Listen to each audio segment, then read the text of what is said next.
da lahko danes na gimnaziji Novo mesto zdravimo predsednika države, gospoda Boruta Pahorja.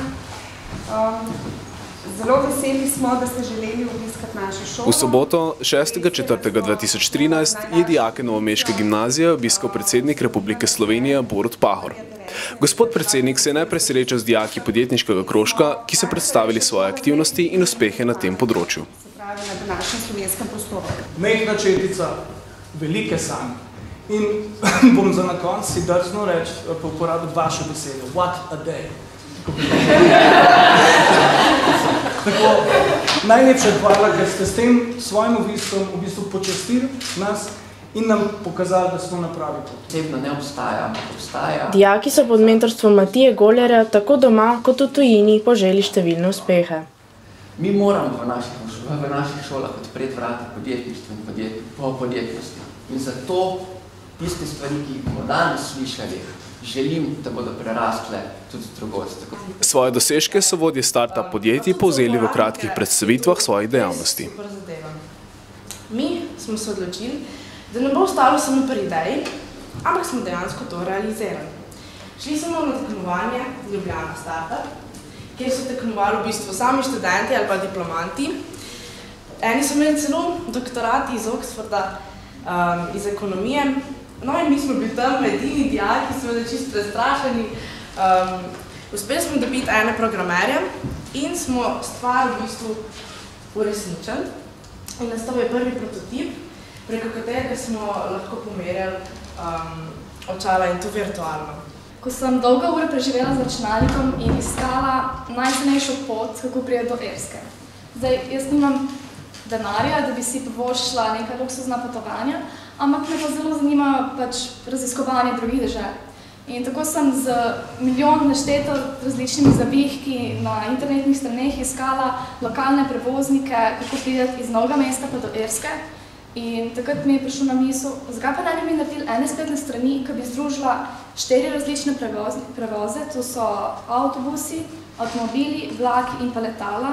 In ta iskalnik bi ti najdel najcenejšo možno pot od točke A pa do točke B. Tako da v bistvu so sestavili spletni portal, ki povezuje 3 skupine. Prvo so prostovoljci, drugo so nevladne organizacije, ki nalagajo delo, in tretje so podjetja, ki sponzorirajo celoten projekt. V bistvu prostovoljci upravljajo delo in zato prejmejo nagrado. Se pravi, posameznik upravlja 3 ure dela in te 3 ure se mu pretvorijo v točke po sistemu. 1 ura je 1 točka in te točke lahko kasneje zamenijo za nagrade. In to delo je v bistvu zato dobro, ker ga lahko upravlja pred več različnih organizacij in ni točno osredotočen, koliko ga bo opravljal, ampak lahko ga upravlja primer 1 uro, 1 dan, 1 teden, tako da se lahko sam izbere, koliko časa ga bo izberal. Mladi podjetniki so se nato v skupinah pomerili v grajenju stolpov iz testenin, pri kateremu se je pokazala inovativnost skupine. Matija me je pozorila, da naj povem, da ne znajo ti stolpi iz stropa, ker se tudi dogaja. Ja, poljetka, ker te pa vrhanje. So pa vsi isti, tako da je okej, v mislu, da imamo kakšno protekcijo. Tako da časa imamo pa 10 minut. Kar se še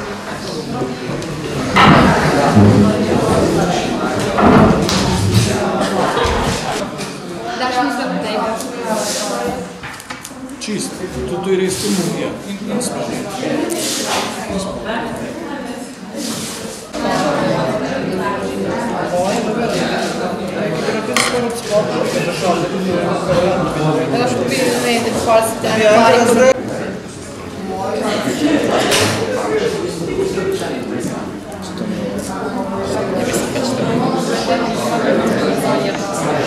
Pridružil se mi tudi gospod predsednik. Še 3 minute! 7, 6, 5, 4, 3, 2, 1.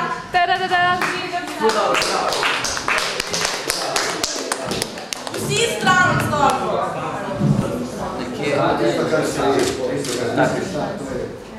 Ok? Zavesljivo smo drugi. Mečkana. ki je svojo ekipo popeljal do drugega mesta. Mislim, mi smo samo iz uvidevnosti drugi. Mi smo natančno to mislili. Glavna lekcija, ki jo pa mi, podjetniki, jemljamo ven iz tega je, boljše bodo tiste skupine, ki bodo prej testirali. Običajno zmagajo tisti, ko dajo prej bombon gor, kot pa šele v zadnjem trenutku, tako se je vam zgodilo in se zadeva sesula.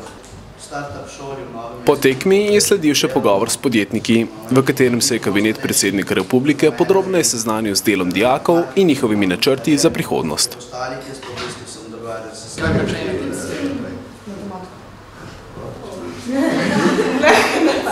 Farmacija, okej. Kaj si morate misliti, kaj si pa misli dal pa pričalci, če bi jaz rekel, ne, jaz sem pa dan z dijaki gradil stol, pa špagetov, rekli, pejte, pa plačujemo tega tipa, ne. Ne, povredno. Vse navadne stvari izgledno niso tako nenavadne, ne. Imajo svoje smisel. Če ne zdaj pa, ne se prav razprašal. Mi moramo opolnomočiti to generacijo, da si upa svoje projekte dati na plan, da si upa povedati, kaj bi si to želeli in da potem naredijo še tisti korak naprej, kjer največ ljudi pade. Vse to, da dejansko premaknejo svoje, pod narekovaji, lene riti in nekaj tem tudi sebe.